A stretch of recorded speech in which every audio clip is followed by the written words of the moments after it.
Hi hello welcome back to my channel. അപ്പോൾ ഇന്ന് ഞാൻ വന്നിരിക്കുന്നത് ഒരു സിമ്പിളായിട്ടുള്ളൊരു ബ്രെഡ് സാൻഡ്വിച്ചിൻ്റെ റെസിപ്പി ആയിട്ടാണ് കേട്ടോ.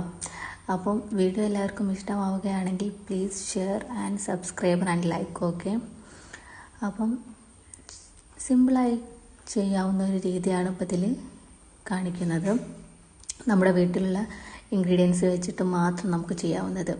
എഗ്ഗ്, ബ്രെഡ്, ടൊമാറ്റോ, സവാള ഒക്കെ വെച്ചിട്ട് ചീസ് വേണമെങ്കിൽ ആഡ് ചെയ്യാം വെച്ചിട്ട് ഒരു സിമ്പിൾ വേർഷനായിട്ട് എങ്ങനെ ചെയ്യാം എന്ന രീതിയാണ് ഇപ്പോൾ ഈ വീഡിയോയിലൂടെ കാണിക്കുന്നത്. ആദ്യം തന്നെ നമ്മൾ പാൻ അടുപ്പത്ത് വെച്ചാണ്ട് കുറച്ച് ഓയിൽ ഒഴിച്ചതിന് ശേഷം മുട്ട ഒഴിക്കുക. മുട്ട ഒഴിച്ചതിന് ശേഷം ബ്രെഡ് അങ്ങനെ വെച്ച് കൊടുക്കുക.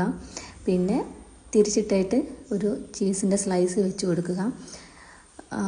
പിന്നെ നമ്മുടെ കയ്യിൽ ഇഷ്ടമുള്ള കുറച്ച് വെജിറ്റബിൾസ് എൻ്റെ കയ്യിലുള്ളത് ഞാൻ വെച്ചു. ടൊമാറ്റോയും സവാളയും വെച്ച് കൊടുത്തു. പിന്നെ കുറച്ച് സോസ്, കുറച്ച് ടൊമാറ്റോ സോസും കൂടി ആഡ് ചെയ്യുക.